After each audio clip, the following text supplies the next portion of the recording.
It happening, and we are live. What's going on? Welcome to the Ryan Six Show. And guess what? I got buddies. Yes, Hey. We're not quite the Fantastic Four, but we're the Fearsome Three. And today we're talking about the Fantasia Film Festival happening virtual this year. I am joined by Baby Steven. What's up, guys? I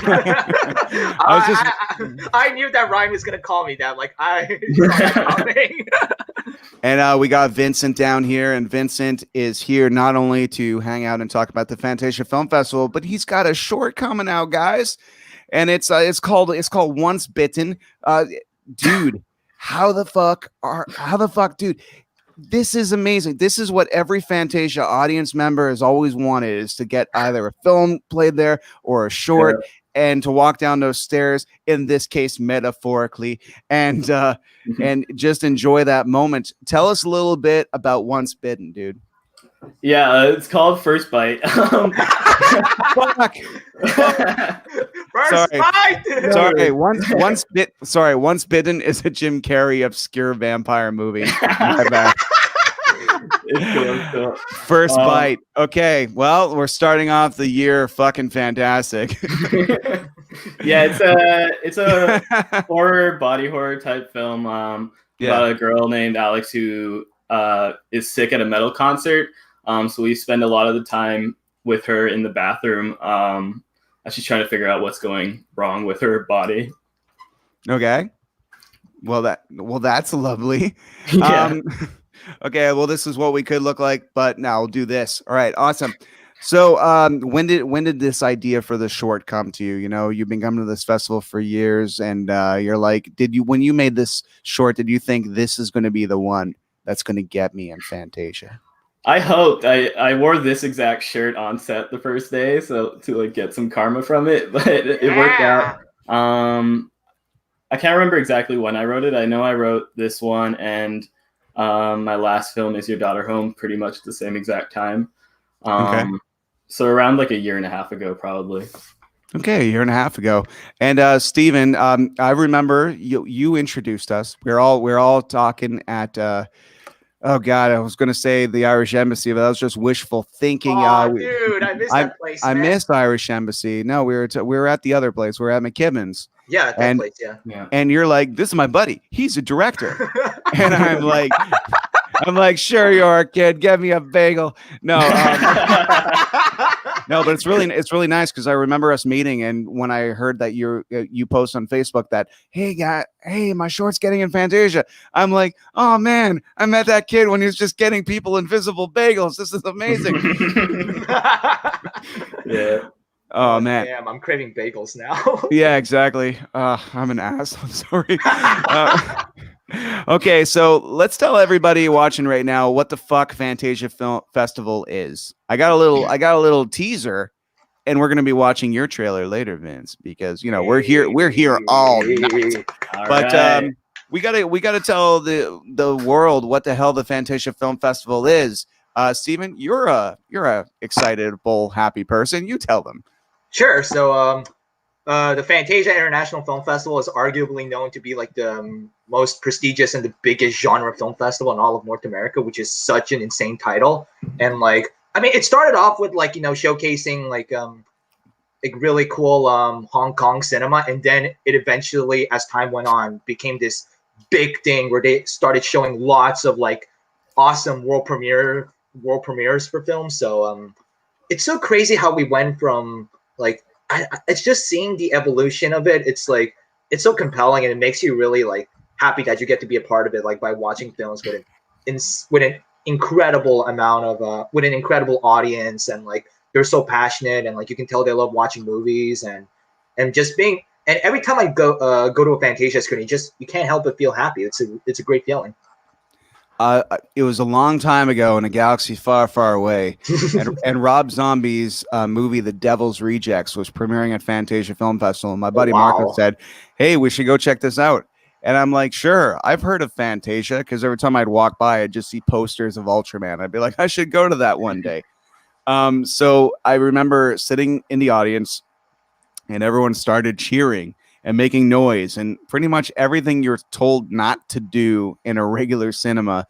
and I just fell in love with the atmosphere that the Fantasia audience has. You know, like almost a bloodthirsty for genre cinema appetite that can only be really fulfilled by the freaks of nature that you will see on screen from all across the world. And I just remember seeing Devil's Rejects and falling in love with that vibe, and then seeing it again in a regular cinema and being so let down that everybody shut the fuck up during it. I thought part of the soundtrack was gone, you know, like I was like, oh man. So anyway, Vince, tell me about your first Fantasia time. Now that you're going to be, you know, part of Fantasia history, tell me about. So for a really long time, I would see it like in the newspaper or like magazines, and I would always be like a week too late to buy any tickets. And those for like 3 years, I just never knew when it was. And then eventually, I think it was 2015 or 2016, I got to go, and I watched Bed of the Dead. That was my first Fantasia screening. And yeah, it's crazy. I feel like Fantasia almost makes the movies that play there better just because of the audience reactions. Yeah. All right. And Steven, tell me about your maiden voyage. A long time ago in a galaxy far, far away. I had to say that. No, I remember just like, you know, every time you take the metro or you take the bus, I kept seeing like, you know, billboard ads for Fantasia everywhere in downtown Montreal. And I don't know, the posters looked cool. And I was like, what the hell is this? It looks super interesting. And then I remember like the first time I went to Fantasia was in 2013, 2014. No, it was 2013. It was like, I remember the first Fantasia screening I went to was actually, it's so weird. Like the first Fantasia screening I went to was the closing night around that time when I went to see The World's End by Edgar Wright. And that screening cool. That was my first ever Fantasia screening. And like being there, and like, cause I'm a huge Edgar Wright fan. Like I love Scott Pilgrim. I love Hot Fuzz. I love Shaun of the Dead. And like, and I was still in high school around that time. And I just remember like my dad, like my dad got some badges because like around that year, it was that movie, all the movie, like, well, not all the movies, but like Fantasia was having their screenings at the Imperial Theater at the time. And like it was actually pretty convenient because like my mom's friend's husband is actually the owner of the Imperial Theater, so he hooked me and my dad with badges, and that's how like we were able to go see The World's End, which is insane because that screening was sold out, and I was super grateful to just like the moment I saw that film for the first time with the Fantasia audience and the fact that I was excited to see in the first place. It was the best of both worlds, and like just seeing Edgar Wright there, seeing Nick Frost there, and like just hearing the meows for the first time. At first, I was like, "What the hell?" But then it grew on me, and I just fell in love with that screening. And then afterwards, I was like, "What rock was I under? I would love to go to more Fantasia screenings." And then ever since then, like once a year, like I went to Fantasia once a year, and then I was like, no, I want to go more than once. Like I always want to like check out a lot of screenings there. So yeah. So you can say that Edgar Wright really changed my life that day. So I remember like busting my ass in the rain to get in there, and you're just muscling way through nepotism to get in the fucking Imperial. Wow. Well, not anymore, dude. Not anymore. I don't know what to say, but it's the thought that counts. But all right, so I got a video here, and I think we should give everybody a taste of what's in store in Fantasia this year, because we got a little Fantasia 2020 teaser. So just because you're not in that rockin' audience does not mean you can't rock it online. And here's a little taste.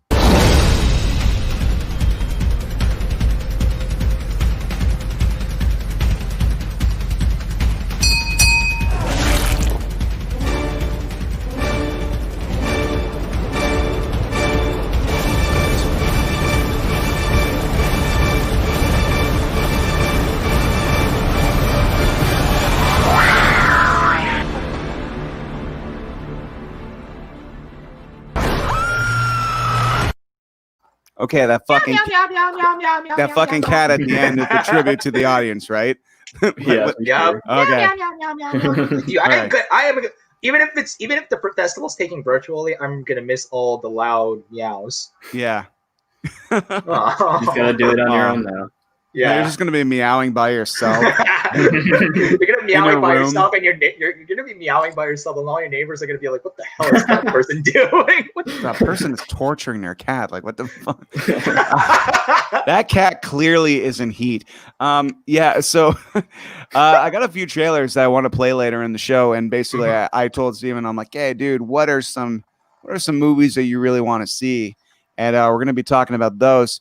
But before we do that, Vince, you seem to have the real skinny on this virtual Fantasia Festival. Can you tell the people how the hell they can see your movie, your short, appearing in front of the movies, and what movie your short is going to be playing with? Yeah, so actually, I'm part of the Fantastic Weekend section. So I'm playing in a block of short films. And my screening is on August 22nd at 10 p.m. At the same time as that David Arquette movie. So you can pick between the two, I guess. But my screening will be live on Facebook, actually. All right. So you can just tune in there. It's free. I think you could, well, anybody who's really good at managing their attention deficits disorder can watch both at once. I mean, you can mute David Arquette for a few minutes when you're watching First Bite there. Come on, everybody. You're like, ah! It has David Arquette and Mick Foley, who is one of my favorite wrestlers ever. So it's kind of cool. Yeah, but I just figure I'm just gonna set up a bunch of screens like a supervillain and just sit in a chair watching your short and David Arquette at once. Put a little CNN, Fox News. You're gonna be yelling on that screen. You're gonna be yelling on that screen like meow, meow, meow. I don't know what's meow. scaring me more, First Bite or reality. Amazing. Okay, so but what's the process of people buying online? Like they play the movies live, and you can buy tickets before that and be able to see them as they play. Or is there a library that you can pick and choose at any time, or is it like the festival? It's at 7:00. If you don't see it, it's gone. Dun dun dun. Yeah. So, yeah. do you want it, Steven? Yeah. So there's actually two types of screenings at Fantasia this year since it's taking virtually. So like there's the on-demand titles, which is like you get to choose like one of the selected titles that you want to watch, and then there's like a specific amount of time that like you get to watch it. So that's pretty cool. And then to really preserve the cool festival quality of Fantasia, like I think it's a pretty cool thing that they decide to have live screenings where it's like, so you have to want like the movie starting at this time, and then like they're gonna have like virtual Q&As to make it like they don't want because a Q&A is like something you don't want to get rid of at Fantasia, even though like you're not gonna hear them meow. It's like an packed audience, but those are pretty much like the two types of like movie screenings you're gonna get at Fantasia at the comfort of your own home. So you for on-demand titles, just pick which movie you want to see and then enjoy. Awesome. Well, I for one can take a break from the meows, just a little bit. Okay. Make it special. Okay. Make it special. Have an open marriage for a year. Maybe some dogs, some sheep. Just change it up, and come back to the meows we all fell in love with afterwards. But Vince, I think this is a great time. We should watch the trailer for First Bite. Mm-hmm. All right. I gotta tell you, everybody, this is you're not gonna see the whole teeth there. This is just this is the tip of the thing. Oh wait! Before we start the trailer, we have to remind people that the music's very loud at the end, so you've been warned. It's actually spoilers first of all. My bad. All right, let's check this out. First Bite.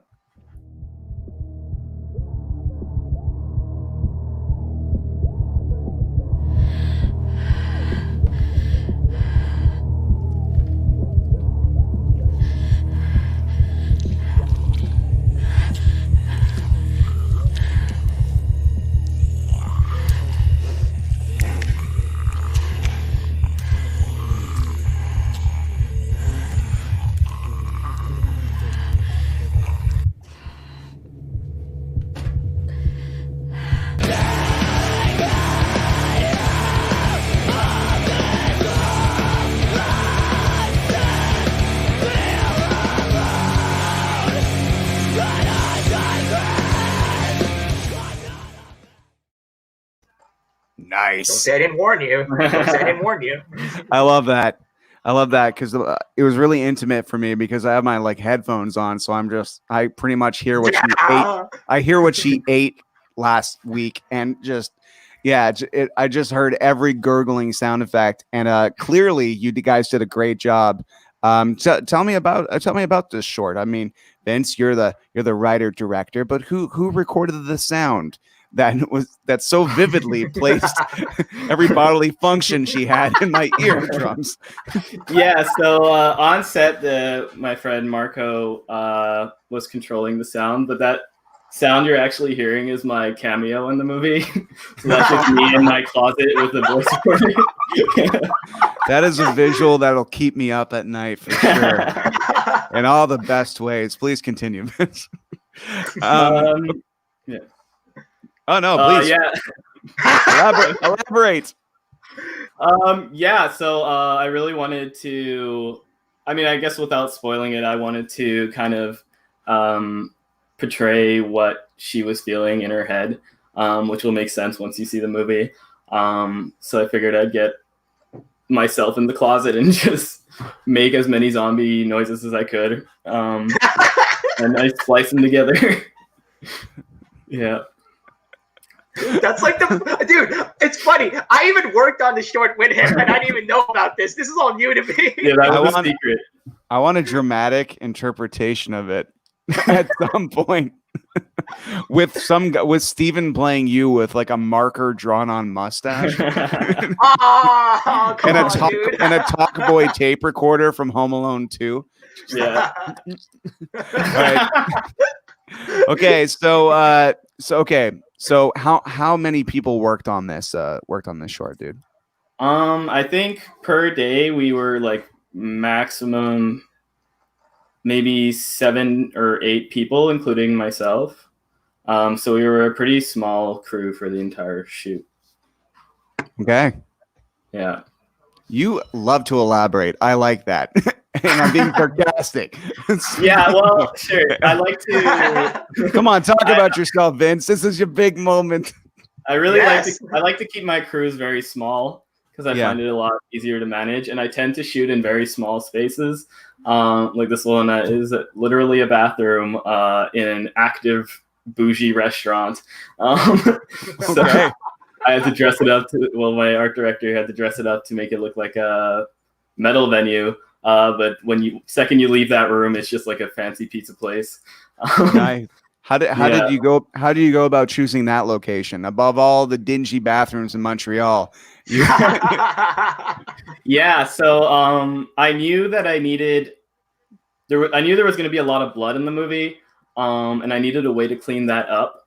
And my friend had shown me this bathroom through images, and there was like a drain in the floor. So I knew that it'd be really easy to just shove all the fake blood into the drain. So that was a main part of that. Wow. Okay, so how long is this one? It's around 6 minutes and 7 seconds. Yeah, but 6 minutes and 7 seconds to produce independently is no easy feat. How long would you say like the shoot and post-production took? Yeah, so the shoot was actually really short. Because we had to shoot in the restaurant while they were prepping to open for the night. So we were probably there maybe from 8 to, and then by 3 we had to be out. And we did that for both days. So it was pretty short. And Steven, tell me some funny stories from the set. Because, you love life, so I want your interpretation of things. I'll take that as a positive, so thank you.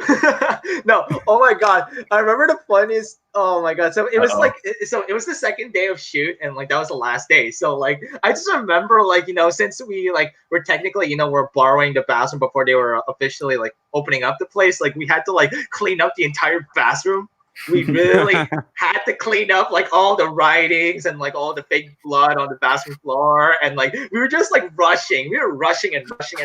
Just and Vince was panicking a little bit. He was like, "Oh my God, does anyone have any dish soap? We need to clean this. We need to clean this as soon as possible." And we were all like, "Yo, Vince, that won't do it." And then we're like, "Oh my God!" So there's that. But also, I remember one time, like Vince and our friend Lorenzo, they were both like, "Hey, Steven, come here." I was like, "Wait, what?" Because I was the on-set photographer, and I did some PA work on set, so that was fun. And I remember like Lorenzo and Vince on set, they were like, because the shoot was in the bathroom, and there was a crap ton of fake blood on the floor. And then Vince was like, as a director, "Steven, please take a picture for me." And then like that picture like eventually became like the highlight on my Instagram page, and people were like, what the hell is this? Now I'm intrigued to see Vince's short. So I did my job as the marketing consultant. So we needed evidence. Yeah. I mean, we wanted to show his film was gnarly, so there's that. I was thinking, I'm like, to make it seem like a metal venue, did you guys like have to intentionally write crap on the walls, like for a good time called Baby Steven and yeah, we got some like washable. Well, we weren't so washable after all, but we got some washable markers. And I had my own director and a PA just go at the walls, and they wrote all kinds of stuff. It's kind of funny when you intentionally try to make somewhere look like crap. Like we spend our whole lives trying to make things look like crap look better, but then when you turn it on its side and go the opposite way, it's actually kind of funny when you're like, why does it take so long to ruin things? Funny. Yeah. There's actually a cool IMDb trivia fact or something, but like one of the writings on the wall was actually like an upcoming foreshadowing for our friend Lorenzo short, Nuns with Nunchucks. Yeah. Yeah, we had to get a little promotion in there. I filmed this movie called Nuns with Nunchucks with my friend Lorenzo. That's amazing. Yeah. That's the best title I've ever heard, actually. And shout out to Lorenzo. I gotta say that works, everybody. When you're looking through the Fantasia booklet, you need a snappy kind of odd title for Fantasia. Like there is I think it's called Seafood Wars or something. Like there's a new Monster Seafood War, yeah. Monster Seafood Wars, and it's a giant octopus fighting a squid, I think. And I said to myself, I need this in my life. I really do. Vince, I know the movies Steven's looking forward to, but besides your own, what are some movies this year that you really are like excited to see at Fantasia or excited for people to see? Mm-hmm. There's this movie called Fried Berry. And I couldn't even tell you what it's about, but it just looks completely insane. It almost looks like if you took Mandy and you mixed it with the Greasy Strangler, you would get this like messed up baby, and it would be Fried Berry. So that's the one I'm looking forward to the most. That should have been the write-up right there. Yeah. Yeah, you should write the back of all these movies VHSs, you know. How many times, I guess you guys are younger than me because I'm a fucking dinosaur, but oh, come on, dude, don't say that. Everybody out there, Yannick, if you're still watching and stuff like that, list some movies at Fantasia you've seen over the years based on titles alone. Because I saw a movie once called Mon Ami, and it wasn't a title that sold me, but it was the idea that it's a bromance between these two friends. And I remember seeing it, and me and my buddy, we went to it randomly, almost didn't make it, walked in. It was one of the funniest movies we ever saw, and I don't think it ever actually officially came out. And that happens all the time on Fantasia. Have you guys seen any like total gold at Fantasia, and you're like, oh my God, I can't wait until the world sees this, and then it, instead of blasting off into the stratosphere like a rocket, it kind of just fizzles out like a firework that got wet by accident? That's a really tricky question because I lost count because I've seen a lot of great movies at Fantasia where I was like, the whole world needs to see this. So I remember one time I saw this movie I remember one time I saw this movie called Tigers Are Not Afraid 2 years ago. It's like this. Oh, yeah. It's so amazing. It's like, it's on Shudder right now in case people want to see it. It's this really compelling and really dark, like a Mexican folklore horror like film, but it's not really horror. It's more like a really intense psychological thriller, and like all the kid actors in that movie are just amazing. And I after the screening and after the Q&A, it was really cool. I got to talk with Isa Lopez, the director of that film, and she was just telling me some really interesting like behind the scenes stories, and I was like, I'm really excited. Like when this film is done with its festival run, to like people just check it out, you know, on DVD or Blu-ray or maybe a limited theatrical release, and then they announced that it was going to be on Shudder, and I was like, I kept spamming all my friends, go see this on Shudder, go see this on Shudder, go see this on Shudder. I even told Vince to watch it on Shudder. Come on, Vince. I appreciate your spamming, Steven. Steven, you're a good salesman because I saw one of my favorite Christmas horror movies of all time because of you. Like, it was one of the first conversations Steven and I ever had. And he's just like, Aww. you got to see these two movies. One of them is called ANNNND and the Apocalypse. It's a zombie comedy Christmas musical. And I'm like, I love that movie. I have a limited edition Cavity Colors. It's like there's Fright Rags and then there's Cavity Colors.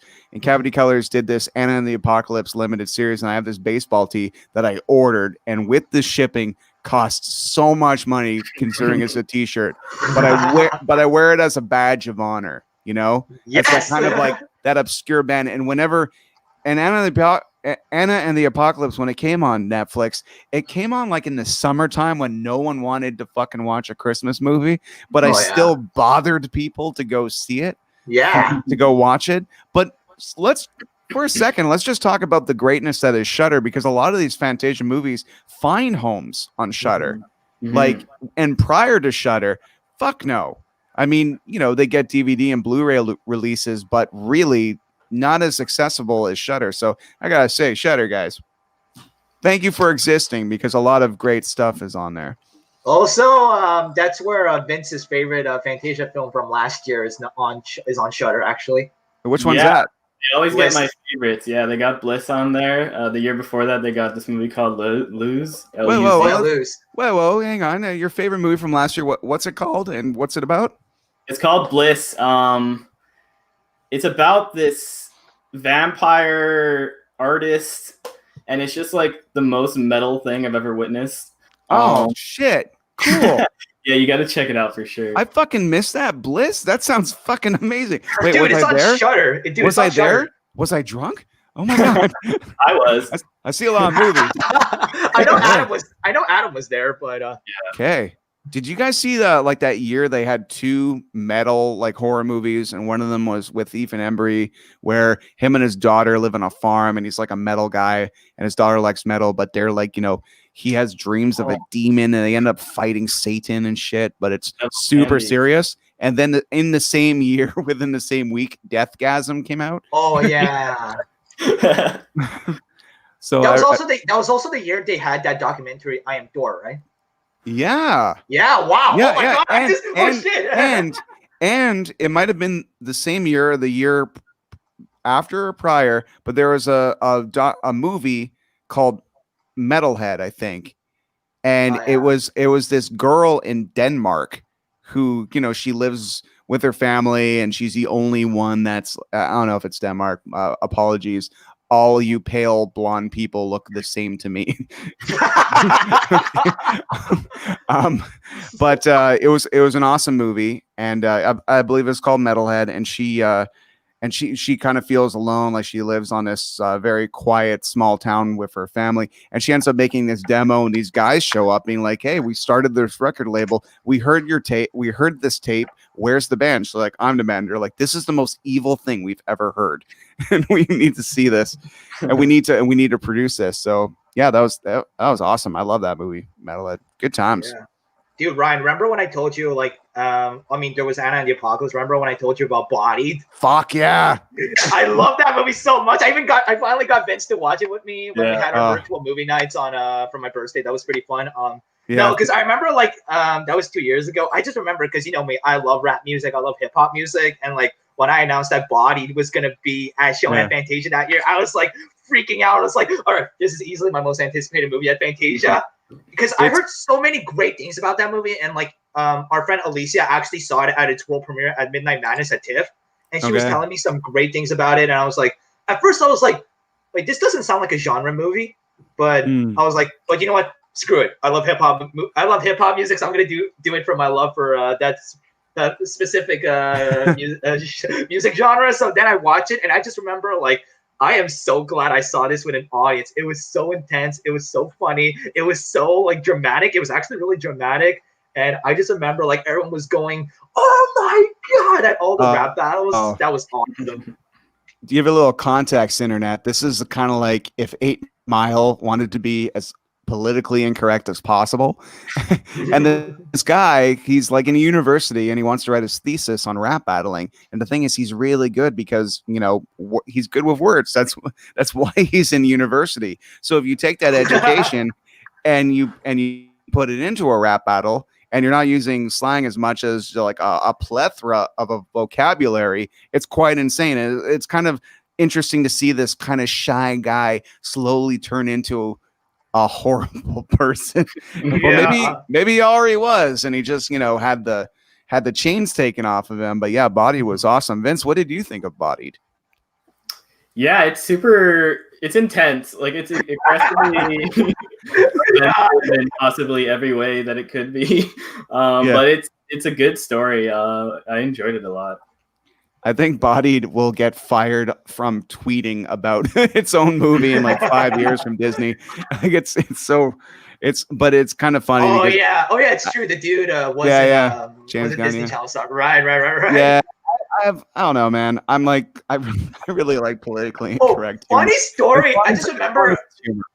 Dude, funny story. I just remember Vince and I, we had this talk about like, you know, there's so many. There was actually a lot of movies at Fantasia where where they star a former Disney Channel star.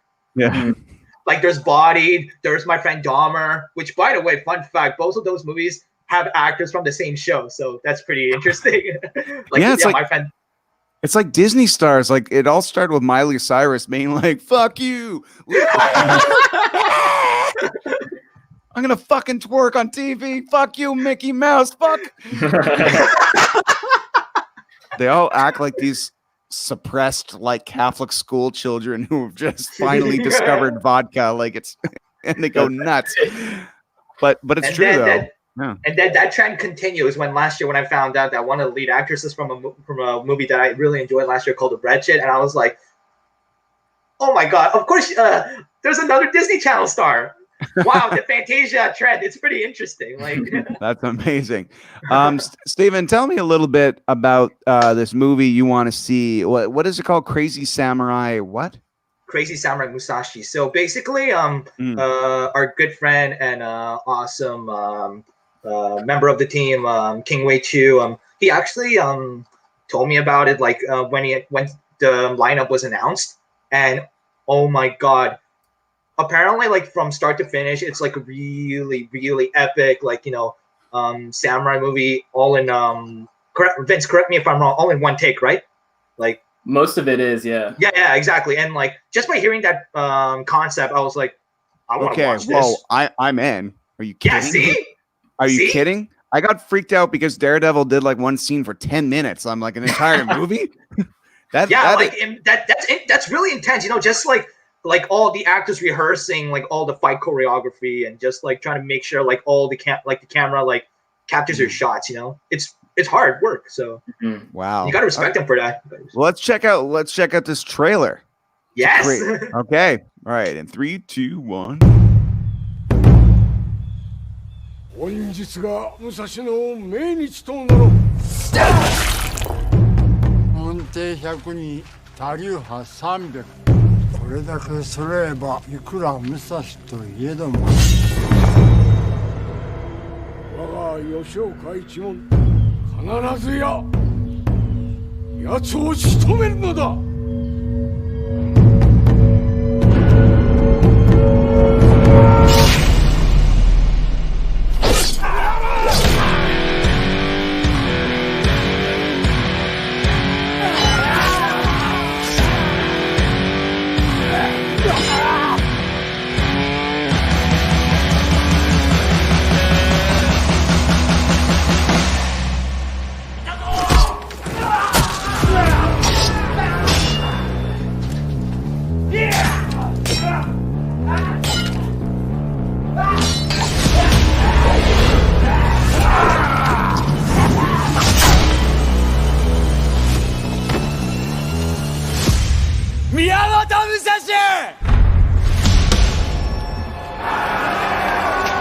取りに来いよ。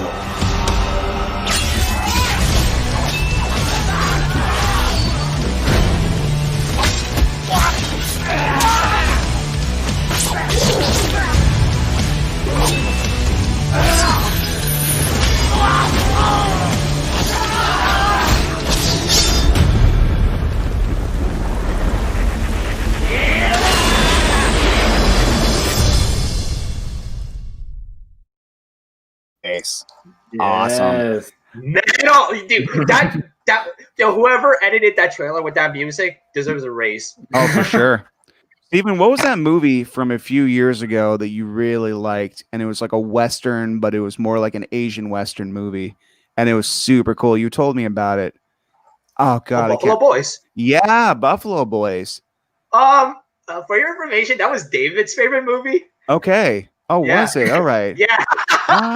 Okay. No, dude, I was raving about Tigers. I'm like Tigers one Not excited Afraid. one excited person was telling me something when I was trying to read, so I don't know. No, dude, no, I'm I totally like kidding. I like Westerns. It's not my favorite genre. Yeah. I don't like that, but David Harris was like, Okay, David liked it. All right. Yeah, he loves. I mean, there were actually 2 Westerns that were shown at Fantasia that year, I believe. Buffalo Boys, and there was another one I forgot. Like, Yeah, and I remember seeing the. I think it was by Ty West or something. yeah, It was cool. It was cool. Yeah, but there were 2 Westerns that year. Yeah. All right, awesome. So what did so Vince, what do you think of this movie? Does this are you into those like long tape crazy samurai movies? Oh yeah, it looks like it's just gonna be a great time. Like honestly, Guys, there's so many movies that happen at Fantasia, so many moods, so many like there's people that love Asian romance movies. There's people that love Spanish horror. Like Fantasia has a little bit of everything for everybody. But what are your personal ones that you kind of look forward to? Because I like looking at those horrible messes that they play at midnight sometimes that are just intended to scare to weird the shit out of you. You know, get a little bit of beer and you go check out that. But in general, I also love it when they have Christmas horror movies there. I remember seeing, oh God, Better Watch Out. That knocked me out, man. That was awesome. And I had a really good time watching Red Christmas. I had a really good time watching Anna and the Apocalypse. I mean, all these great. There's no Christmas horror movies there this year, is there? I don't think Not so. that, not that I know of. Oh, that's okay. Well, First Bite's there, so that'll fill the void. You can watch that. Vince, could you just go back into your editing system and throw a few Santa hats in there just to fill a quota that Fantasia usually has? For sure. What does that remind me of when like they made Deadpool 2 into a PG-13 Christmas movie? Oh yeah. Oh man. All right. So yeah, but in general, like what are the types of Fantasia movies that you as fans usually like look forward to? Mm-hmm. Well, I like the stuff that just bounces off the walls. Like, I like moments where the entire crowd is screaming because someone's head got beat off or something. Like, that's not the phrase I wanted to use, but it's what came out of my mouth. But I like the super gory, super intense movies with good audience reactions. And what about you, Steven? What beats off your mouth? Honestly, that's the beauty. Honestly, that's the beauty of genre cinema. It's that it takes risks, you know. So I'm honestly, when people ask me what type of movies I like, I just say genre cinema, and they're like, "What the hell is that?" I just say, you know, sci-fi, action, comedy, horror.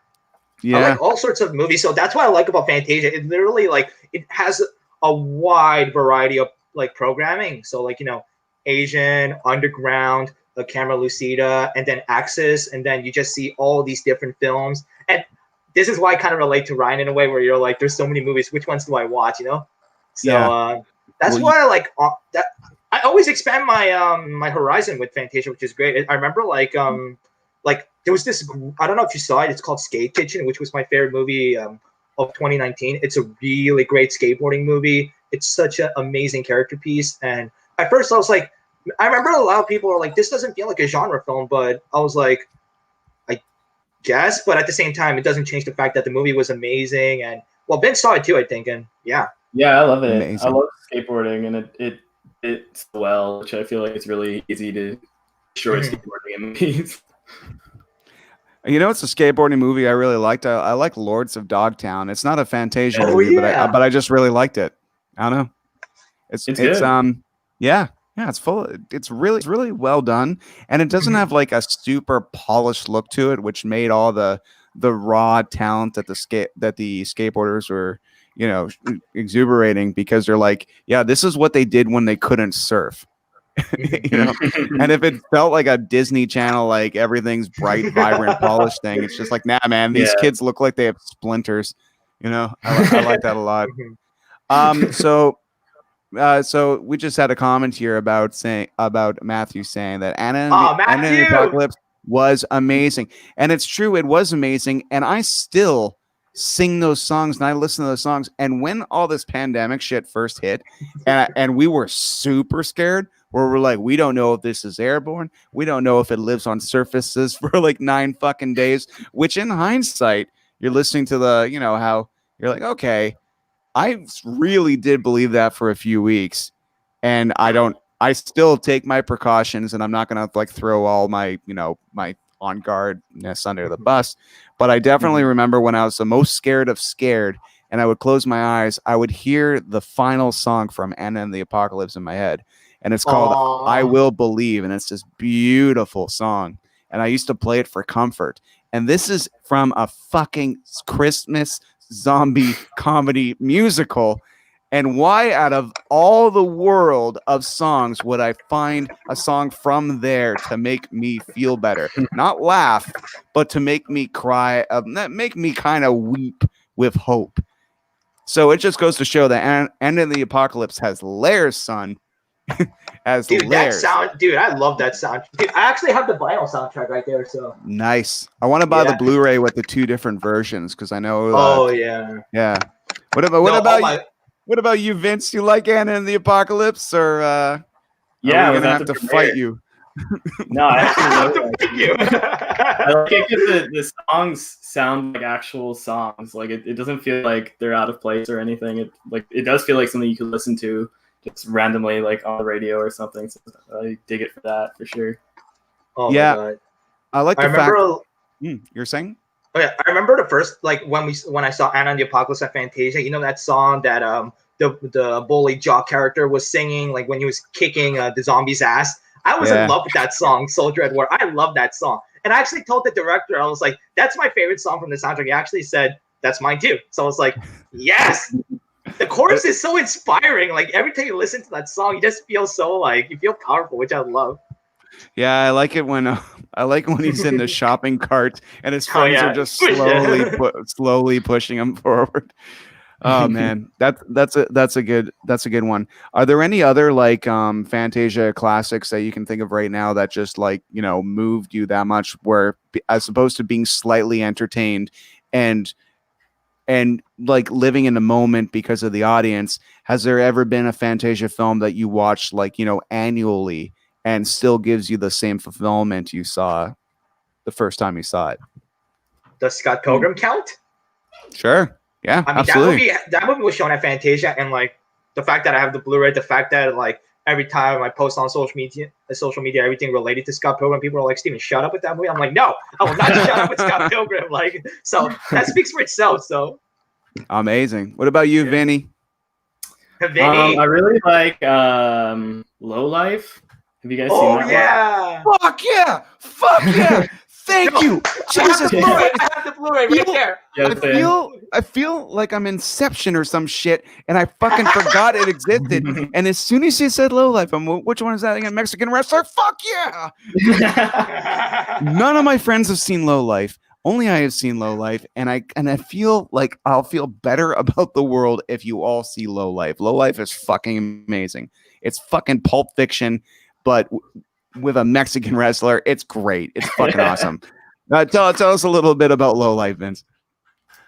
Yeah, it's like, is it non-linear? I know there's like 3 different stories that are playing at the same time. The one that catches my eye.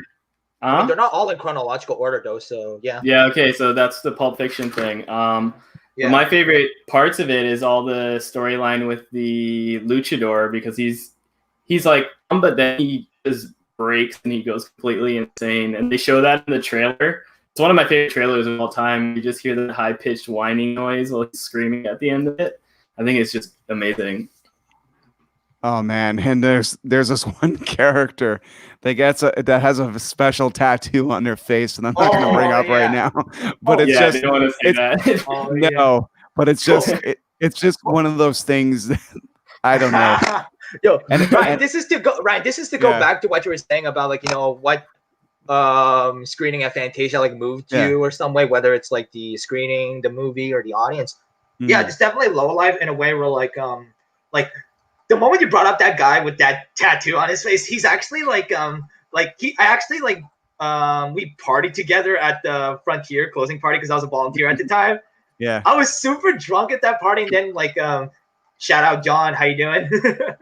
And he was such a cool guy, and like honestly, that was my first time that actually became like like actually hung out with like a filmmaker or an actor from Fantasia, and like Lowlife was definitely that first time I got that experience. So it really that's why I was like, when the movie comes out on Blu-ray, I want to buy it, and yes, I do. It's right there, like next to my other Fantasia Blu-rays right there. I'm glad you brought that up, because everybody out there, sometimes you kind of take advantage of the film process, like, oh, I'll just watch it on Netflix, oh, I'll do that. But it's kind of like when it comes to indie film, you know, buying is voting. And if everybody just would buy these indie movies that they see at these festivals, those numbers can severely affect somebody's life. Like, they're going to make another Spider-Man no matter what. You're like, oh, we made almost $1 billion. Yeah, I guess we'll make another one. And I love those Spider-Man films. But let's say if everybody collectively, if thousands of people all decide to go buy the Lowlife Blu-ray at once, those filmmakers and those actors, their lives will be different. Mm-hmm. You know, you make a difference when you actually buy this kind of stuff. Buying is voting, and you could tell the producers that people want more from this filmmaker. And all these filmmakers, like, you know, pre-downloads and stuff like that, I think I would even admittedly have bought more of those DVDs. So I'm going to change my stripes, and I'm going to go buy that ANNNND Apocalypse Blu-ray after all of our talking. And I'm going to try to see Vince, is Lowlife on Blu-ray? Yeah, it is. Oh my God, I gotta buy that. I gotta buy that, and I gotta show it to my friend Jay. My friend Jay will watch that and laugh until he pees. I guarantee it. I know his humor so well. Dude, shout out to Raven Banner for like being a really cool Canadian very cool cinema distribution company. Oh, as a matter of fact, I actually like pre-ordered my Canadian edition of the Dead Dicks Blu-ray, which I'm super excited to get. Yeah. Nice. I pre-ordered my copy. I'm super excited to get mine. My friend Yannick has every movie known to man, and he was watching this before, and I'm not sure if he's still watching now. Yannick, say something if you are. But yeah, I go to his house like a video store, and I kind of just borrow new stuff every few days, and I give him some of mine. But you know, back in the day, it was a matter of pride to sometimes buy that stuff. Like I remember in a Walmart, I found. Oh God, it was like one of the first Fantasias I ever went to, and it was a bunch of different horror directors coming together, and I'm trying to remember what it was called, but it was like an anthology movie, and it was from like 10 years ago. It escapes me right now, but I remember being so excited that I found it in a Walmart in Maryland, in America. You know what I mean? Like, what the fuck? How did I find this movie in a Walmart for $7 American, you know, in this whole other state, but I can't find it in Canada? And it was just like, and I remember my friend being very excited that I gave it to her, and I'm just like, she's like, oh wow, you're giving this to me? And I'm like, yeah, man, it cost me fucking $7 American. Yeah, man. But I remember buying The Battery. I was a big fan of the guys who made the film The Battery, and I remember buying it as soon as it came to Movieland. At HMV a few years ago, and I remember buying like the first copy on the first day it came out, and just being kind of like, hey man, I want to support these guys. These guys are great These guys are great filmmakers. They make gold out of nuggets, and you know. It's sometimes, like I said, buying is voting. What are other movies that you guys have kind of like went out to out of your way to buy to make sure that you're like, hey, this filmmaker, I love your stuff, and I'm gonna buy I'm gonna buy ANNNND the Apocalypse the T-shirt if I have to. Yeah. So what are some of those other movies? Tell the people about these great films we have all seen. Then should I start or You can go. Okay. So I mean, I have ANNNND the Apocalypse on Blu-ray, Scott Pilgrim, and Life Changer is something fun. Really, this is a really touching story. Like my mom actually secretly bought me Life Changer and Turbo Kid as on Blu-rays as a secret Christmas gift last year, and I was like, oh my god, because I really enjoy those movies, and I was like, this just shows why I love Raven Banner so much. And I mean, I even have the Endless on Blu-ray, and I love the Endless. Holy shit! I have the Blu-ray. It's I love that movie. And the next Blu-ray I want to buy is this amazing Korean action flick that I saw 2 years ago called The Witch Part 1: The Subversion, and it's on Blu-ray. I really want to buy that one. Amazing. What about you, Vinny? Yeah. Well, Steven said mine already. I know. I had a very similar story where I went into Walmart. And I found that they were selling Turbo Kid there on Blu-ray, and I just freaked out because I had seen it not long before that, and I fell in love with it. And then I heard that they were from where I'm from, and I was like, okay, this is great. So I picked that up immediately, full price. I was like, I don't care, I'm just getting this. Yeah. Oh man, the RKSS guys, or KRSS. RKSS, yeah. Yeah, RKSS. Johan and the, oh my god, the three of them, I met them to interview them, and I couldn't go see the movie. Like the movie had premiered and it was completely sold out, and I just remember talking to them and just falling in love with them as people. And I'm just like, Turbo Kid can be a movie about a naked old man with a blow dryer blowing his nuts slightly to the right, and I would still watch and love the movie just based on how awesome they are. And sure enough, it was an AMC, and like we said, buying is voting, and I wanted to make sure AMC says, hey, keep booking these indie projects. And I remember going with Melissa, and I bought both of our tickets, and I'm just like, no, we're paying full price, and we're gonna see this movie properly. And Nice. And it was just lovely. It's funny how you have a movie with Michael Ironside wearing an eye patch in a dystopian future where people have laser guns, and yet everybody's crying over the performance of oh shit, what is that actress's name again who plays Apple? Oh, Laurence Leboeuf or something? Yeah, Laurence Leboeuf, who was on a show that I appeared in very briefly. I was in this movie. I was in this show called The Transplant, and I had this role, and it was called Junkie Patient, and that's what it said on my trailer, which is funny because every time I have a weird title like that, I always keep the signs. One of them was weird, dirty, skinny looking guy. Literally said that on the trailer. Kept that sign too. So and it's funny though, just to say about The Transplant is that my mom watches the show and she's like, were you in that episode? And I'm like, yeah, I was that guy.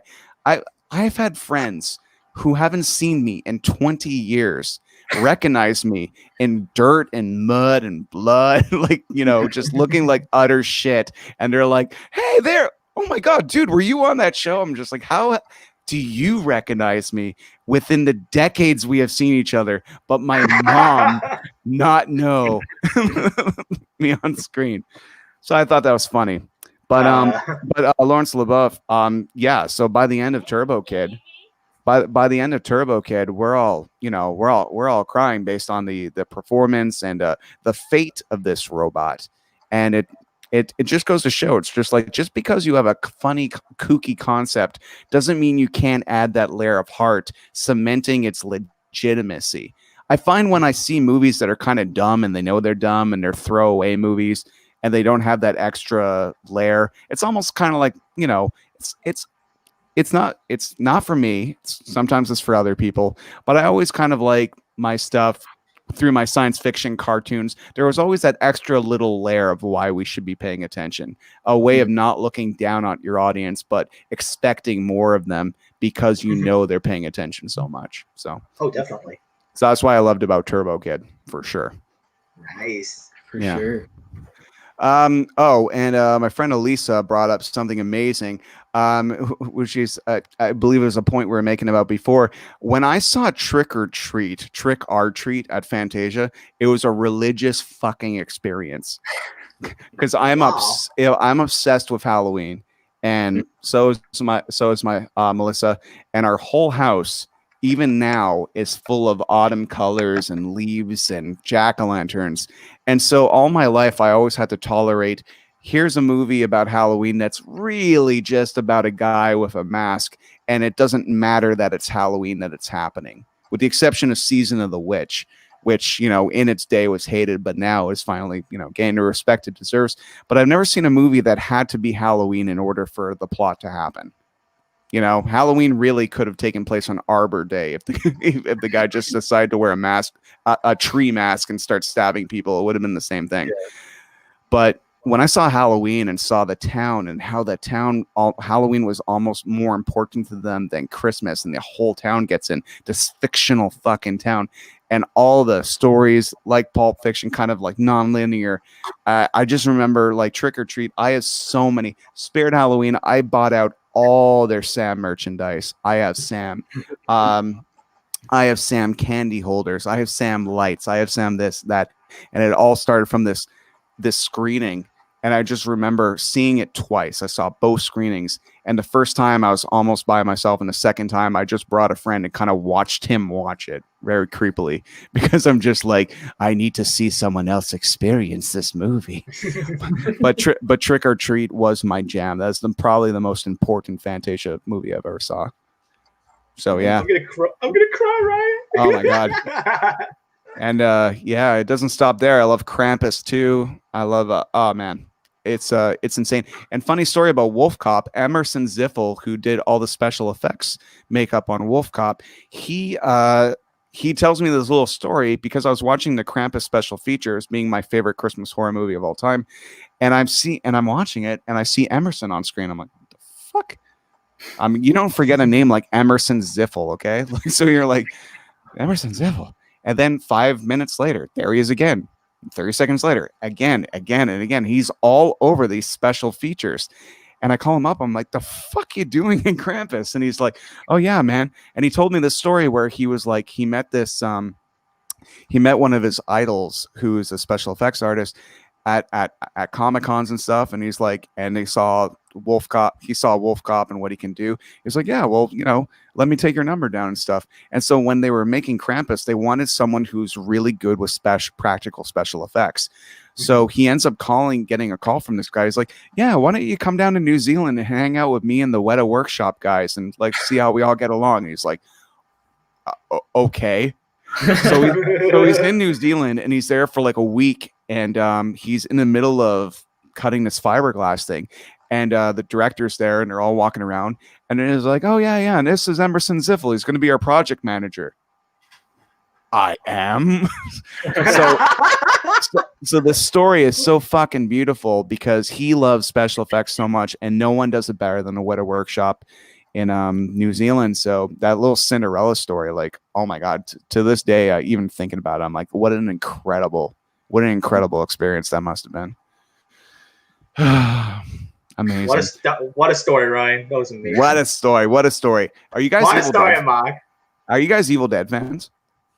Oh yeah. I know what you're gonna bring up, and I'm excited for that one. Okay, let's take a check. Let's look at this this trailer that I just heard about a few weeks ago, and it's called Hail to the Deadites, about Evil Dead fandom. And let's check it out, and then let's chat about it. So 3, 2. Well, there's a couple of guys I know decided to, look kind of like Raimi and Campbell and Tappert and all those guys did in those early days. Just roll their sleeves up and jump in and do something really insane and crazy. And they actually are making a movie about the Evil Dead, and it's you guys. So to me, this is the most extreme example of fandom.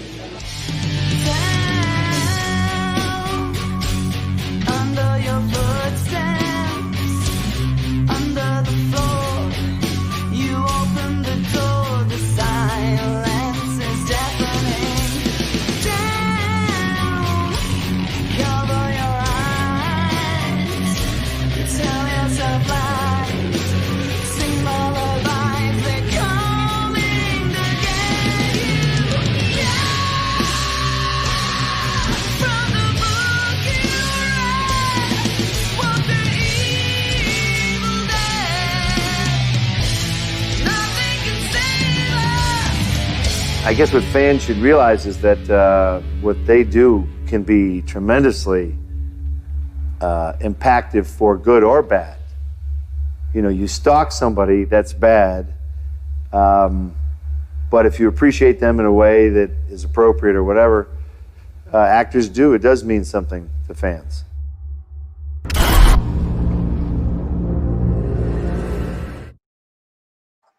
Amazing. Yeah. I'm really looking forward to seeing that.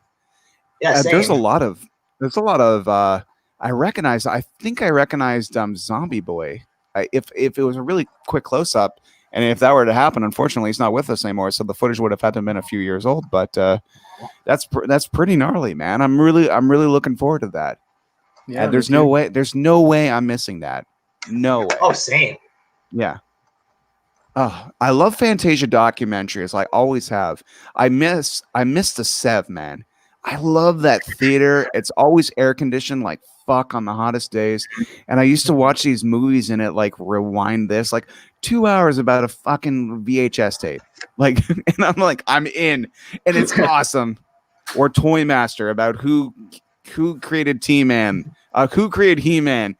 This one guy that doesn't like to stand up much, or this other weird fucking guy who kept saying, "Now that is an unadulterated lie." But it doesn't fucking matter. In the Sev or Troll 2, the making the worst movie. What was the one about Troll 2 called again? It was the greatest worst movie or something. I don't know. It was wicked. I like how you're adding sound effects into this. I like it. I command you to go in your closet and immediately start making slurping sounds to make this broadcast more titillating. Have you guys? What are some documentaries you guys have seen at Fantasia that you just, you know, you're in the room, you're with everybody that loves it? Phantom of Winnipeg comes to mind from last year. Oh yes, Vince and I were there. I shed a tear during that movie. It just made me so happy. It was like just to see people loving something that I love. I was like, oh my god! I started bawling. And the fact that they all drove across Canada to fucking be there, like the whole group of them, they're really nice. We still keep in contact a bit on Facebook. I adore those people. Oh, that's awesome, man. Yeah, lovely people. What about you? Is there any other movies besides Phantom of Winnipeg you guys could think of that are documentaries that you're like, fuck, I'm glad I saw this? Oh, this movie is going to be shown at Fantasia, but Vince and I, we actually saw it at the world premiere at the Canadian Film Fest on Super Channel. It's called Clapboard Jungle. I love that documentary. It's basically about it's a 5-year journey. It's a movie that really revolves around this filmmaker named Justin McConnell, who directed Life Changer, and he's a really awesome guy, and you guys should check out Life Changer. It's a really cool film, and yeah, he's basically like trying to show how interesting and how compelling the film industry is, especially like indie filmmaking. So you really get to see the process of like, you know, pitching your films and the film market, you know, Frontier at Fantasia. And you really get to see the whole process of like what it takes to get funding for your film, to make a film. And you really get to see everything. And I'm so glad I saw it. And the moment I heard that it was going to be shown at Fantasia, I was like, yes. Amazing. That's one of the titles I highly recommend a lot of people to check out, like at Fantasia this year. That's true. Vinny, what's a doc that you know?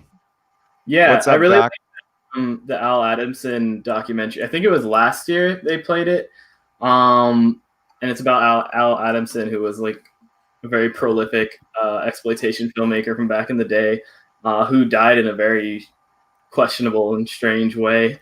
But it goes through how he made his movies, and I just found it so almost like educational in a way, but while still being interesting. And there's one part I really like in it where they say he would try to get anything done for free, and if he had access to something, he would use it. And the example they use is a helicopter. So he has like a lot of helicopters in his movies because he knew a guy with a helicopter. So they would just keep Awesome. Oh man, I'm trying to think of some other ones, but I just like those zany ones about stuff. Like I loved Yeah, like I said, the greatest and worst movie ever, or something like that. The one about Troll 2 was super funny. And I remember the director. He came up. The director of the movie was the little kid in Troll 2, and he made the documentary eventually.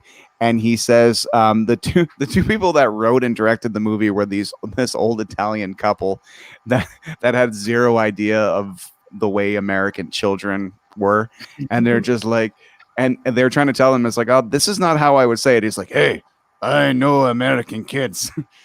And apparently after the original directors of Troll 2 saw the documentary, they're like, hey, I have an idea.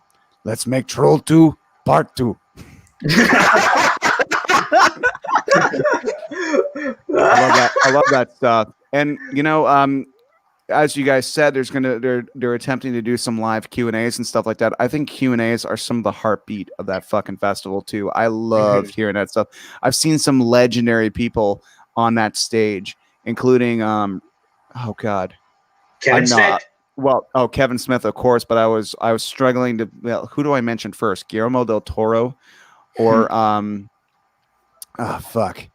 it's escaping me at the second. The dude, the American Werewolf in London dude. What's I know. Yeah, John Landis. Thank you. I'm like, it's not Richard Donner. John Landis. John Landis was almost as funny as Kevin Smith. That guy knows how to tell a story. John Landis is really funny. He's talking about working on Rawhide, and he's just like, women from all over the world used to come to fuck Clint Eastwood. Like, What? yeah, he really knew how to tell stories. But seeing Kevin Smith there was magical. Yeah, but I gotta say, Guillermo del Toro, his masterclass. The reason why I'm bringing this up is because John Carpenter, the legend himself, is going to be doing a free masterclass. And this big discussion, and it's going to be absolutely wonderful. I just want to hear that guy talk about how he makes his movies all day. It's happening for free, everybody, free. So if you want to know more stuff, you got to go to FantasiaFestival.com, and every film we're talking about is listed and when it's happening. And you know what? I think it's important that we all kind of especially the usual Fantasia crowd. I think it's important to buy tickets for this because this festival must go on, must live on, and we can't let COVID kill the dreams that we've all had all these years. We owe it to Fantasia. We fucking owe it to step up for them this year. And all the filmmakers like Vince, who are probably bummed as fuck that he doesn't get to walk down those magical stairs. Oh, dude, don't remind me. I was looking forward to that. And I was like, Vince and I, we actually had this conversation last year. It was like, Vince, are you gonna suit up or wear something nice for the screening? It was just like, I don't know. I'm probably gonna wear a gnarly ass shirt or something. And I was like, I'll do that too. I'll wear my I'll wear a Guns N' Roses t-shirt or any heavy metal t-shirts that I have a lot in my closet, and just wear my fancy blazer and just be like, and we're all taking a picture together. Well, there goes that. Oh, damn it. All right, I'm sorry, Vince. Vince, are you gonna take a victory lap next year when things are better and just be like, still counts? I'm gonna take a victory lap around my house when it starts playing online, to be honest.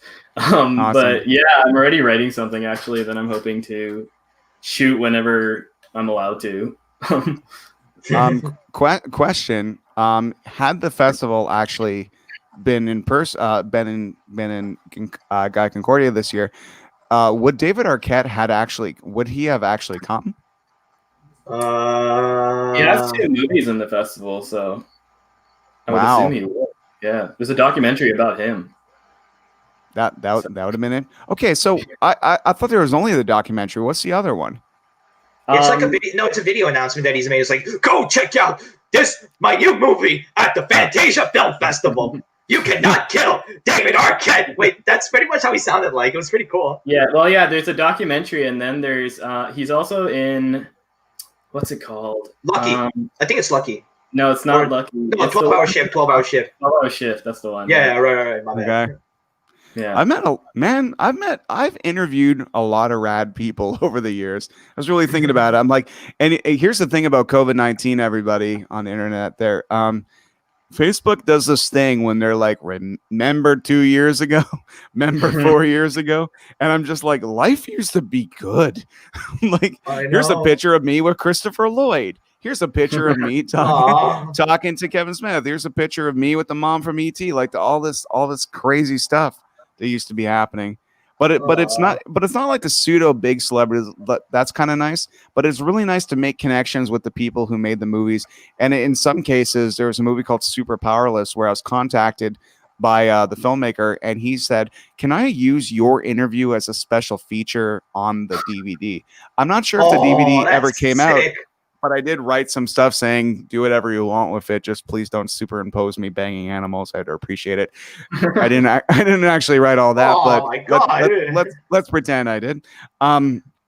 So it's kind of nice to be contacted with people who are just like, "Oh, so that interview we did and the effort you make to help somebody out or promote somebody." It's nice to know that sometimes people really appreciate it. Yeah. Sure. Dude, I miss. I became really good friends with the lead actor of The Wretched last year, John Paul Howard. I love that dude. And oh my God, we were like, I had such a good time. Like, we were drinking and talking about movies at McKibben's, and then like just seeing him super happy, having him wearing a suit with the whole cast and crew for that movie, because that was a world premiere, and just having a blast with the audience, and then like afterwards, like I had some drinks with him because I actually told him like, "Hey, JP, so dude, the next time you come to McKibben's, I'll buy you a drink," and I'm glad I kept that promise. And honestly, this is why I'm so proud that I met the Wretched crew. I actually took them to Dunn's the first time they got there at Fantasia. Like we were at Dunn's at like 1 or 2 in the morning eating poutine, and they were like, "This is so good," and I'm like, I changed their lives. I'm a hero. I'm a goddamn hero. That's amazing, man. One of an actual friend of mine, I gotta say that I met at Fantasia. And I hadn't even seen his movie yet, but my friend Dana, who's one of the smartest people I know, and usually she's the one that looks through the Fantasia booklet and just leads me in the right direction because she knows my taste. If part of like my Fantasia viewing family was definitely my buddy Jason, Marco, Dana, like we were going for so many years, and it kind of breaks my heart that we can't do it this year. What the fuck was I talking about? Oh yeah, I met this dude named Patrick Reed Johnson. Dana's like, "Oh, you're gonna like this guy's movie. He was the first person that saw Star Wars that was just a fan and didn't work on it." And I ended up talking to him for like 45 minutes at the Irish Embassy. And this is before I even saw his movie. And then we sit down for an interview because I had one booked anyway. And we proceed to do one of the best, coolest interviews because he directed this movie I love called Angus. Like, I love that movie so much. He was the original writer of Dragonheart, like came up with the concept. He did so much stuff, but it's always been this kind of weird, random he's like the Forrest Gump of everything I like. He's always kind of involved in the back of it somewhere. And I still talk to him now. It's been like 5-6 years, and he's been on my show multiple times. We ask each other how we're doing. Recently, I connected with him and the Star of Angus. We did this 1.5 hour tell all that's really never been on the internet before, and it was just such a pleasure to hear all these crazy subplots. I don't know if you guys have ever seen the movie Angus, but it's a movie about this larger kid in high school having a bad time. James Van Der Beek, it's like one of his first movies, and he plays the jock bully in it. And it's about him and his friend Troy kind of overcoming things. But what I didn't know is that in that movie, there was this, like 40 minutes was cut out of it with this gay subplot where his mom and his dad decided to have a baby together, but she's a lesbian and he has a husband, and they cut out all of it because they got cold feet. And this is in 1996, and that would have been fucking huge, for that movement. It would have been so fucking huge, and it broke his heart, and he turned down fucking money to give over his final cut. He turned down the money and still tried to do his best to still make the movie like a linear story that makes sense, because they cut it to bits. If anyone wants more details, it's on the Ryan Stick Show YouTube page. definitely check it out if you've ever seen Angus. But just why I brought this up, guys, is because you know, it was Fantasia, and it was that magic of the Irish embassy and the whole, oh, have you met Ted? You know, one of those moments where that I like McKibbin's, but I find it harder to do that because it's a smaller space with tables, and if you kind of are leaning over a table unnaturally to say hi to somebody, it's kind of strange. While at the Irish embassy, it was like a giant party. And I miss that. Maybe it's because like you were there a lot longer than us that like you can't help but like have that you just can't let go of tradition, you know? Yeah. Like I remember like I was at because the first time I volunteered for Fantasia was back in 2016. Oh my god. Oh my god. I just finished I just graduated from Dawson that year. Wow. And I decided to like volunteer for Fantasia that summer, and it really changed my life. And I just remember I saw Don't Breathe that year, and that was such a fun screening at Fantasia. That was such an amazing screening at Fantasia, and like it made me want to go. Yes, my poster is right there. Like that is everybody watching. That is cinematic brilliance. Okay, like, and that's a movie. Like, don't fucking don't check your email and your fucking Instagram. Put your fucking phone down. Turn off the lights and appreciate a vibe. And that's something that movies don't have anymore because they're always like, oh, people don't have attention spans. People don't have attention spans. Every 5 seconds, bunny, bunny, bunny, bunny, flashing lights, flashing lights. Like, Don't Breathe is one of those things that I saw in the cinema and I didn't breathe because I was worried the sound of my breath would interrupt what was happening. It was so fucking intense. Don't Breathe is fucking brilliant. Same director as the Evil Dead remake, which is a very fucking good remake, by the way. It's very good. I enjoyed that one. Yeah, I did a lot too. I did a lot, especially the tongue and the X-Acto knife splitting the fucking tongue. Oh, really good shit, dude. I showed Vince my autograph poster of Don't Breathe. Like the director we're signing posters like after the Q&A at Fantasia, and I took the large poster, which was pretty cool. Like they gave it to me, and then I just showed it. I just realized the moment I got my poster, the director wrote my name wrong when I specifically said Steven. He spelled it as Stu, like STOO, and I was like, what the hell? Oh man, that'd be funny. You look at your autograph poster, it says it's Steven, it says STUPIDA. Stupid. Yeah. So Vince, I figured you would have saw Don't Breathe at Fantasia. When did you see it? No, I saw it when it came out in cinemas. I actually didn't get to go to the premiere of it at Fantasia. But yeah, I loved it. I love the Cujo moment in the car. I just think it's great. Describe said Cujo moment. I haven't seen Cujo, so I'm like, I don't know. Yeah, well, Cujo, it's about a woman and a child trapped in a car because the car breaks down, and this rabies-filled dog is just standing outside for them to come out. And so there's a scene in Don't Breathe where she gets stuck in the car because the guy's dog is coming after her, right? And it's like chomping her. Everybody, you got to check out Don't Breathe. Okay, that is like I find a horror has gotten even better, to be honest. Like they're like, oh, it's not like it used to be. It's like, nah, you just got to be looking for the right stuff for sure. There are some damn good fucking horror movies out there and new ones too. You know, it's a movie that my buddy Marco has been asking me to watch for like 8 years or something like that. Have you guys ever seen Time Crimes? I heard about it. I've had the DVD. I think he lent it to me 2 years ago. I gotta watch this fucking movie, guys. Like seriously, I gotta shit or get off the pot. I gotta watch this movie. Have you guys had movies that you've like were supposed to watch for like years and they're on your shelf and they're collecting dust and you're like, I gotta do this. I gotta do this.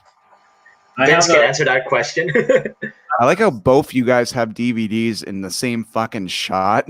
Like you're in different places and you both turned around at the same time like evil twins in The Shining. I'm just on the other. Sorry, I can't breathe.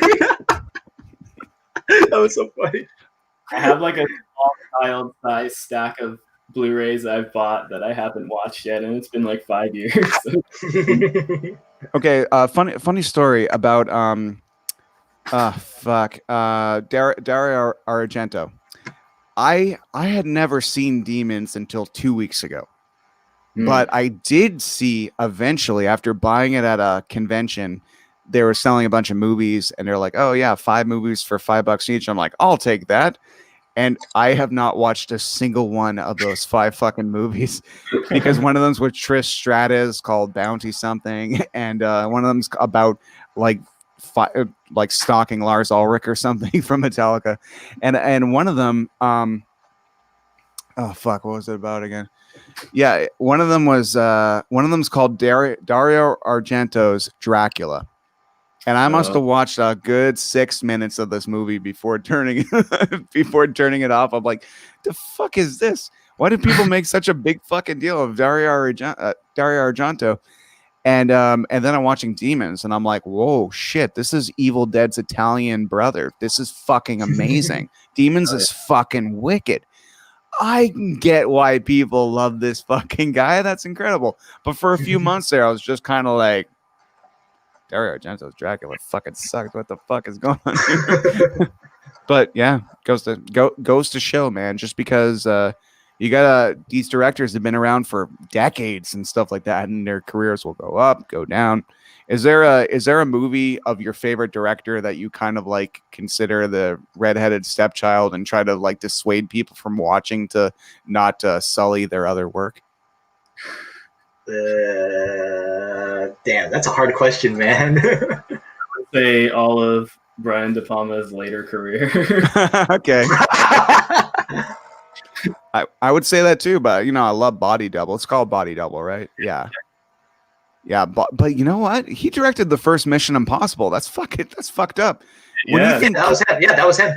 When you think Carrie in slow motion shower scenes and plug it up, like, and then Tom Cruise jumping from a train that exploding, you're like, what the fuck is the connection? That guy's got some range. For real. Yeah, he made a hard left switch at some point. Oh man. Yeah.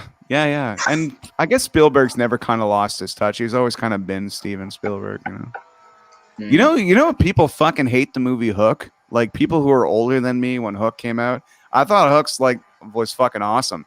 But if you were like a Jaws fan and you were with Spielberg since E.T. and all that stuff, and then 15 years later you're watching Hook, you're like, the fuck is this? And then me being the kid was like, oh my god, Peter Pan, Robin Williams, this is fucking amazing. And this like balding fat guy in a Jaws shirt's like, this is the biggest piece of shit I've ever fucking seen. Pre-internet trolls that had to just walk around with a megaphone to have the same effect. Has there ever been movies that, like, to you guys, because you guys are a little younger than me, where you're like, this is a movie I grew up loving, but apparently everyone fucking hates it, and on IMDb it gives it like 30%, and you spend the rest of your life defending it with honor? Is there a movie you guys could think of about that happens with? I mean, like, this is a movie that came out recently. Like, I don't know. Critics really did not like Brightburn. I love Brightburn. Oh, me too. Dude, I always defend that movie. I was like, if you just want to, I knew what I was getting into. Like, I love horror. I love superhero movies. And I was like, it gave me exactly what I wanted.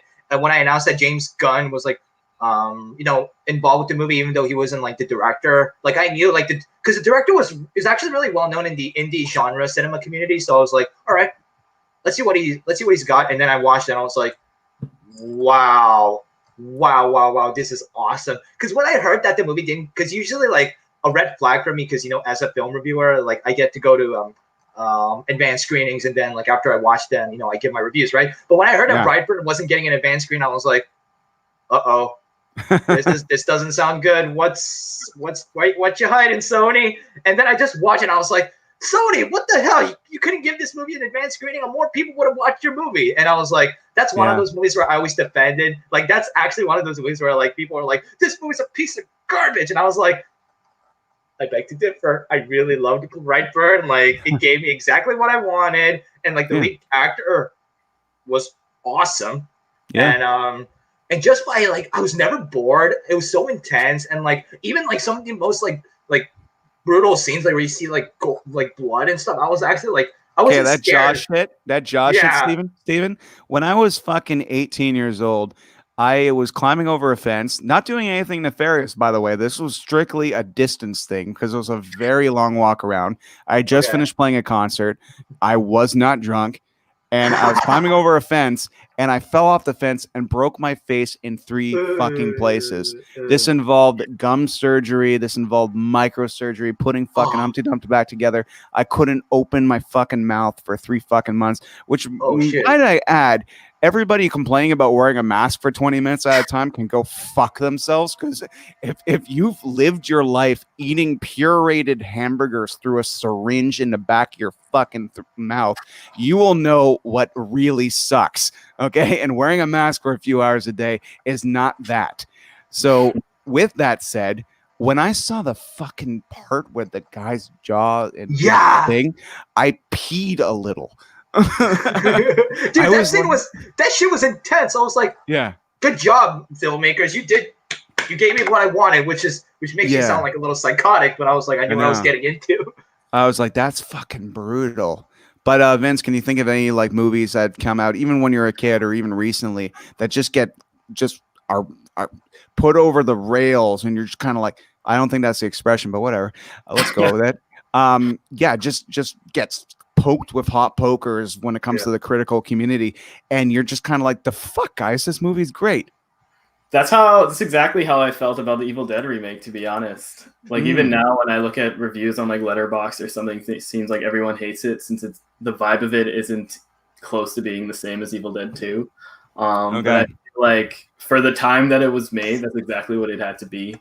And its level of gore is just insane, and it's just such a disturbing film. And when I saw it, I was in the cinema with my dad, and he had no idea what we were going to watch. And then all that crazy stuff started happening, and he just started freaking out. But yeah, that's genuinely one of my favorite movies ever. And I feel like a lot of people don't give it the amount of credit I feel it deserves. So doesn't it like grind your gears? You couldn't meet the director of both this and your beloved Don't Breathe. I mean, yes. I talked to the dude. He's tall. He's nice. Yo, even if you wrote my name wrong, I'm still grateful for it. So. Yeah. He called it. Oh my God! It's like, please sign my poster. Don't Steve. That would be great.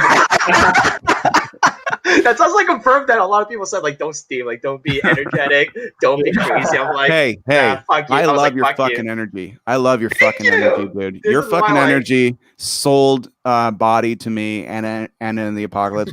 You are a good person when it comes to giving advanced movie tickets to, I'm sure, because you're a film enthusiast, and instead of just going there waiting to be disappointed, you go there waiting to love it. And sometimes you won't love it, but you generally go there with the best intentions. And that's why we need more people like you being critical of things or saying your opinion about things, because you're not a troll, man. And every time you say this, I always look for your reviews and your opinions on said things, because you have that.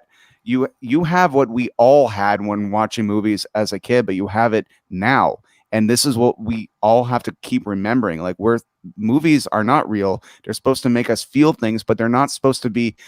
There's not fact checking. I'm so sick of fucking people fact checking, looking for errors and all that kind of stuff. It's just like, you know what, man? It's a movie about a guy with one arm with a fucking chainsaw on it. Let's not criticize that his hair is in the wrong place in the next fucking scene. Okay, let's be honest.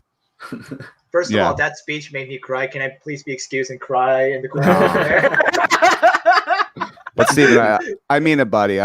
You're you keep doing what you're doing. That's why you're here right now. That's why we're talking about the Fantasia, not with myself, because I would have been like, yeah, there was a live audience, and that's not happening.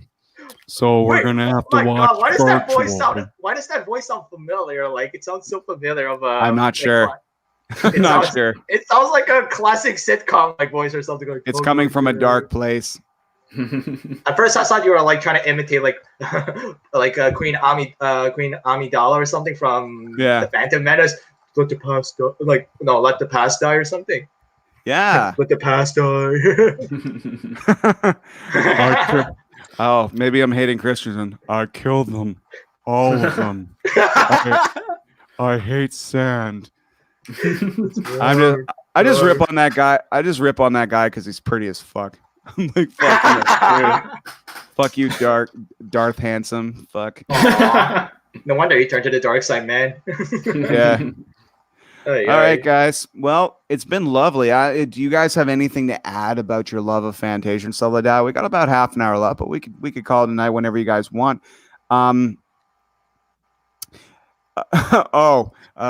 Lisa's pointing out that the voice was, in fact, sounds like Snuffleupagus. I knew it. I knew it. That's Thank true. you. That's true. Thank you. Oh, wow. Yo, Ryan, your audience is awesome. Hey, Bert. That's true. And Big Bird sound like, hey, Snuffleupagus. and then everybody on Sesame Street's like, who the fuck is he talking to? and then they'd be like, Big Bird's on some drugs. He's got an imaginary friend. And they're like, Big Bird, what does this imaginary friend look like? He looks like an elephant, but with no ears and brown and furry. And they're like, you're not helping your case. Yeah. Good times. Good times. Yep. Well, Fantasia's happening. And yeah, Fantasia's happening. It's going to be fucking cool, man. I'm all in.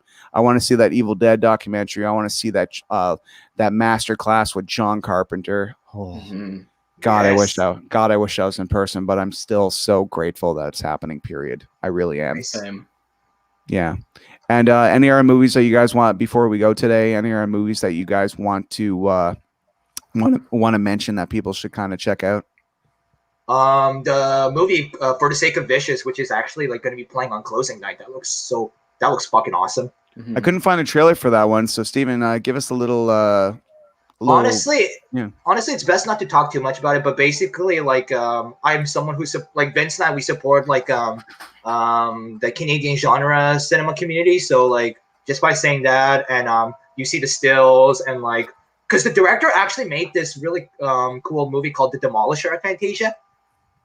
Okay. And he's one of the co-directors for this movie. And just when I heard that he was making a new movie, and when I like read the premise, I don't want to, because I'm one of those guys, like, you know, I just say the title and like I just say why people should go watch it, but I don't reveal too much about it. That's how I feel about this movie. So yeah, this even sounds like a movie that you want to watch with a packed crowd. So, but yeah, I get what you mean. I think everybody. I'm gonna change my critical way. Like, I don't do as many reviews as you do. I mainly do interviews.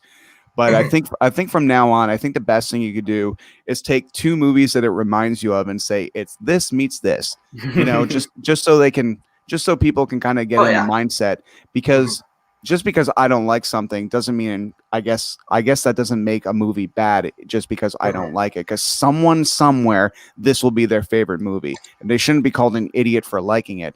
And I gotta fucking stop being that asshole that keeps saying Batman v Superman sucked, because I know people that I love and respect love that movie, and they're not idiots for liking that movie. Well, not entirely.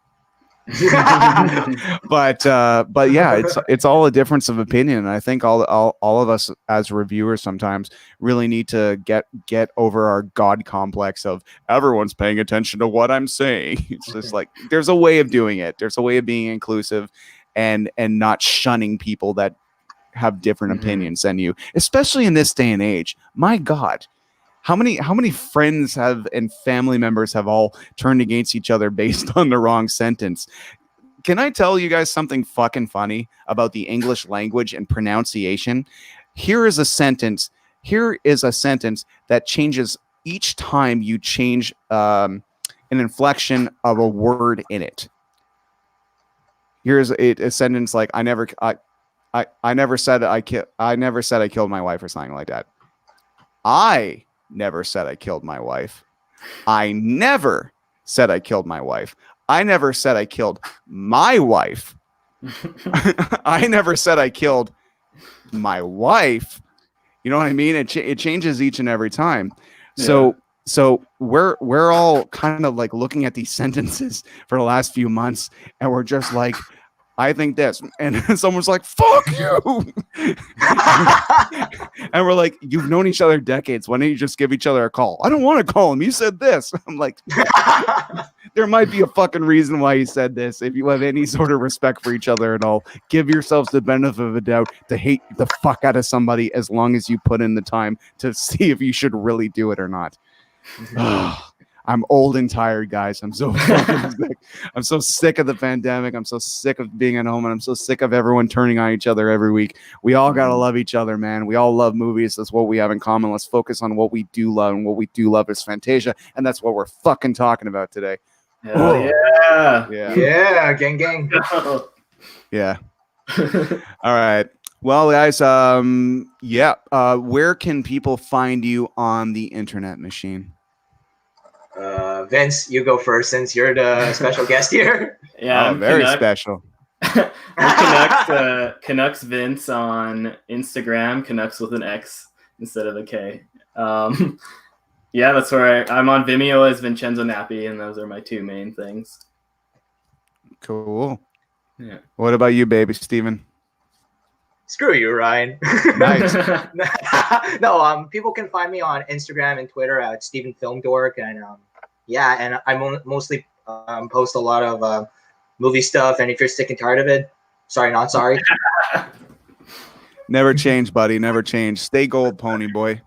Thank you. Vince, so what do you got next, man? I know the world's in slow motion right now and everything on hold, but theoretically, you got this happening. But you seem like a guy with a plan. So what's the plan? Yeah, I actually shot a movie.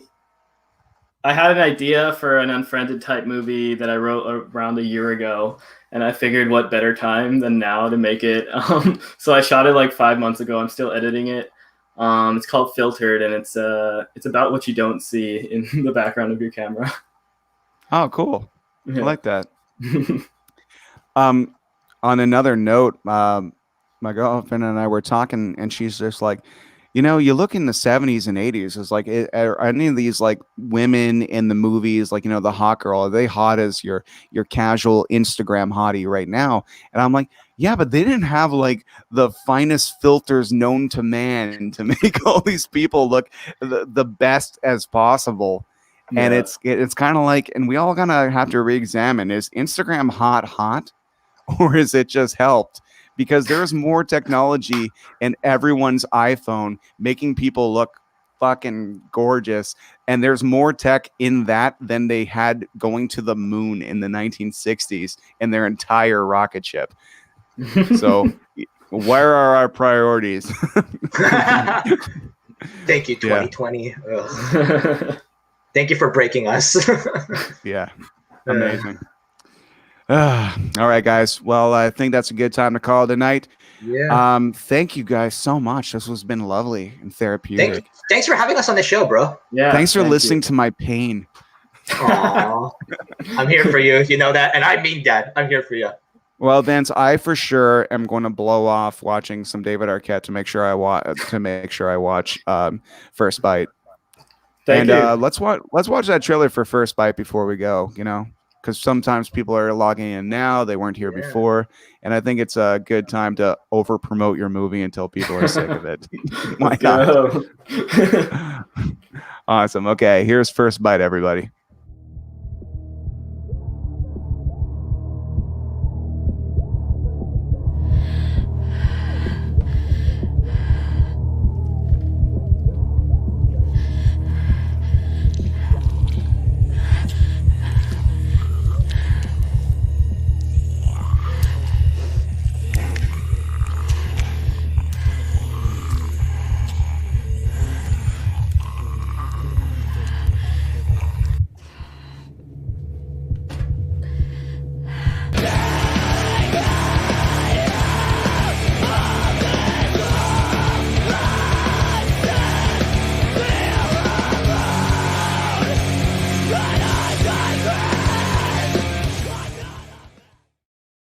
Awesome. Hey, before we go, let's plug that band. Who's the band? Yeah, they're called Femur. They're from Thunder Bay, Ontario. Nice. Canadian Thunder- rock. Nice. I think Trigger Effect had a song called Thunder Bay with an FUN or something. Have you ever heard of the band Trigger Effect? No, I haven't. Oh, dude. Okay. I'll try to find their first album and send them your way because I have a feeling you'd really like it. It's like Marilyn Manson on speed. It's fucking great.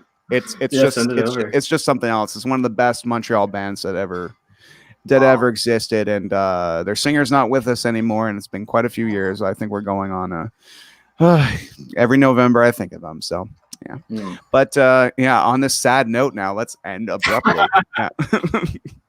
Thanks again for having us on the show, man. All right. Hey, goodbye, everybody. Thanks very much. And if you want to see some interviews, some cool interviews with moi, not just these gentlemen, but some other ones, including the director and the star of the movie, Angus. I got the wrong one. That's right. It happens to me all the time. I was like, fuck. All right, there you go. Let's all touch screens like right in the middle. Okay. oh, what's happening? Like, Exactly. So just get on the edge there. Yeah. There you go. There you go. And let's all high five at once. Okay. And there you go. I feel nothing. Okay. All right. thank Cool. you, Ryan. All right. Have a good night, everybody. Peace. Peace.